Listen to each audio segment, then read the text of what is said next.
Hi everybody, it's RPG Grandma and Promise Psionics. So we're working through Psionics, the complete handbook. And I'm also going to see what other stuff I have that's for 2E specific. I know I have some Dark Sun and some other things, so I don't have everything though. Because somebody just told me about another book that had some more rules that I didn't know about for 2E. So we'll have to hunt that down. So we're doing the powers, sonic spells, basically, right? And the next one is object reading. This is a good one. Power score is your wisdom, subtract 5 in the system. Initial cost is 16. Maintenance cost, non-applicable, NA. Range 0, preparation time 1. Area of effect is touch, got a touch. And pre-request, none. Object reading is the ability to detect psychic impressions left on an object by its previous owner, including his race, sex, age, and alignment. The power can also reveal how the owner came to possess the item, as well as how he lost it. The amount of information gained depends on the result of the power check. If the psionics power check is successful, he learns the information listed beside that result in the table below, plus all the information listed above it. Power check result 1 to 2, last owner's race. 3, last owner's sex. 4, last owner's age. 5, last owner's alignment. 6 to 7, how last owner gained and lost item. 8 plus, all this information about all owners. An object can be read only once per experience level of the psionicist. Additional readings at that level reveal no additional information. When the clairvoyant gains a new experience level, he can try reading the same object again, even if his object reading score has not changed. Power score. The psionicist automatically learns all information on the table above. 20. The psionicist becomes obsessed with the object. He strives to keep it until he can attempt to read it again. Okay, that's interesting. But that's also really useful. I mean, this has been one of my things that I've thought about a lot. Murder hobos. There are magical and psionic ways to know what you've done. So it says how the person lost it. Well, maybe they lost it because they died. And the psionicist is going to know that and going to see who killed them.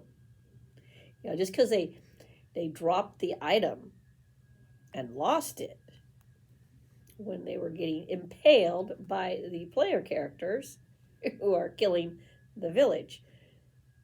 Remember, game masters, there's always a witness. Now, that witness can be a ghost. It can be because of some magic that's done to reveal the crime. It can be psionics that reveal the crime. It can be there's always a survivor of a massacre. I mean, you've got options how to do that. There's always a witness, and there should be consequences.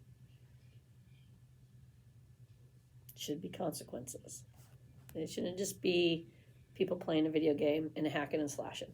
And believe me, I've been in those parties where I'm just like, wow, we're just killing everything. It'll be my turn to DM, and then I have to do consequences against the other players and my own player character. So that they learn that they shouldn't be hacking and slashing across the kingdom that they live in. Not good. They're adventuring it. While you're there for several months, adventuring, you're living there. It might not be your home kingdom, but you're still there. Cooking, doing your laundry, taking a bath, sleeping somewhere. Get my drift? having to trade for stuff. So yeah, there'll be consequences. And there should be. And it should be decent consequences. Okay. So psionics can be your friend. Even if you decide the only psionics are going to be weird ones that, NPCs have. I'm just saying. Very rare for a player character to get them, kind of thing. There should be consequences. And object reading is a way to do that. Precognition. Okay, that's the next power. Power score, wisdom, subtract 5, initial cost 24, maintenance cost not applicable in A, range 0, preparation time 5, and pre-request none. Precognition enables the psionicist to foresee the probable outcome of a course of action. The foresight is limited to the near future, no more than several hours from the time he uses the power. Furthermore, the character must describe the intended course of action in some detail in order to establish the course of events.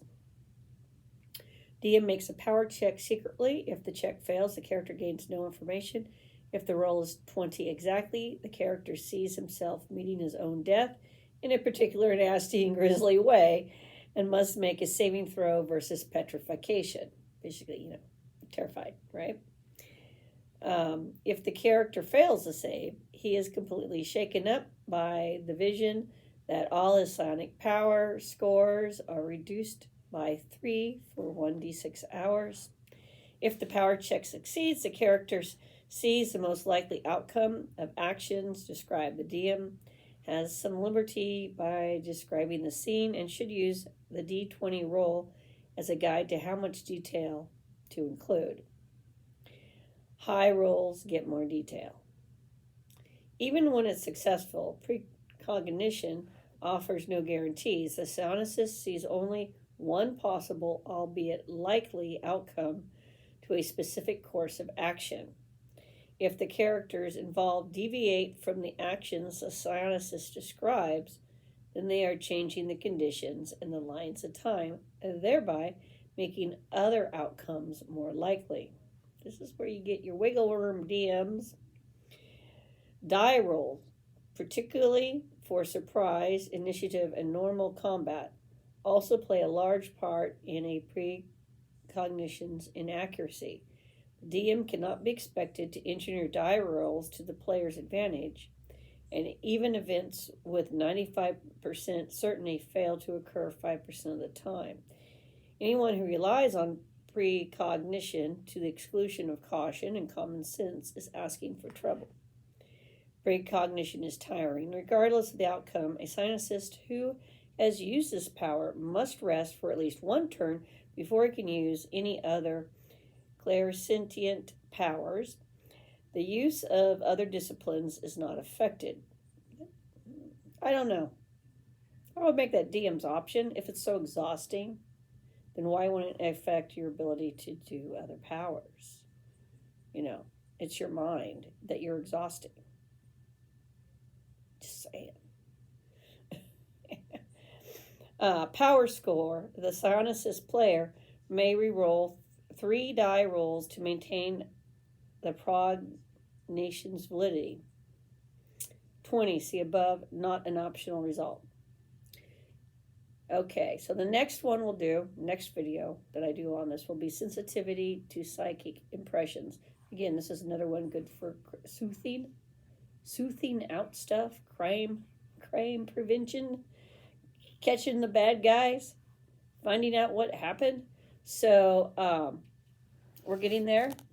I know I kind of not been doing as much of this. But I'll try to get more of these done next couple weeks and get us further along here.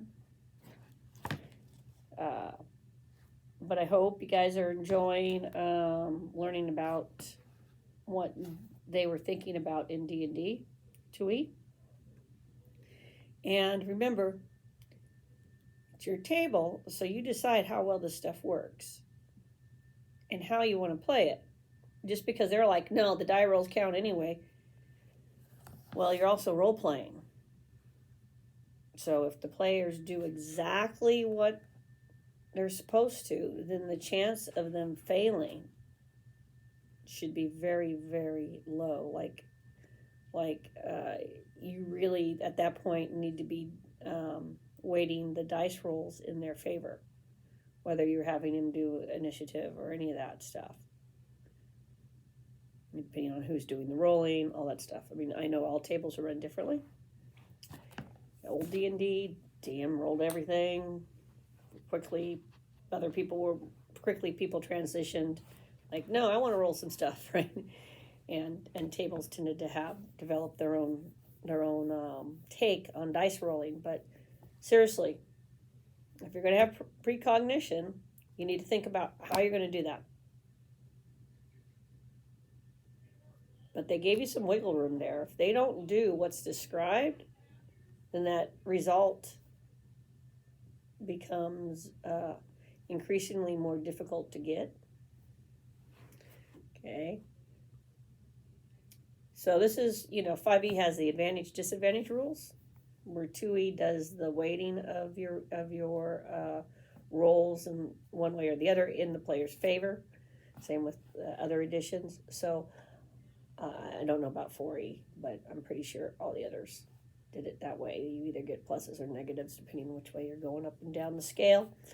So I want you guys to think about that. If you're going to go mechanically, how you're going to do that? Because ultimately, you allowed role playing this near future, and player needs to understand, and the play group, that nothing's set in stone. That's the what they call it, the butterfly effect. Where you step on the butterfly and it kills the butterfly, and then it changes all the future. And that's a thing. That should totally be a thing. Like, they understand, or you teach them. And I think it's chaos theory or something like that. One of the physics theories. It's in Jurassic Park. Okay, go watch Jurassic Park. They talk about it. Okay, so or read the book. I don't know if it's in the book. I didn't read Jurassic Park. I should read Jurassic Park. But I'm doing Space Viking right now, which is quite fun. So, by H. Beam Piper, I want to say is his name. So, everybody have a great day. It is Wednesday. I am uploading this now. I'll see what else I can get done today. I got another GURPS monster to do, actually Alien. So we'll get Alien video number 3 up and slide it into Monster Mondays. Lineup playlist, because even if I do them not on Monster Monday, I put in that playlist because they're all the creatures. Makes sense. Eventually, I should do an alien playlist, which is like sentient aliens. But everybody have a great day. Peace. Have a blessed day. Have a good day. For you. That it all goes good and well for everybody, okay? And keep on rolling your bones, your dice, and keep on rocking your rolls. Okay? Bye.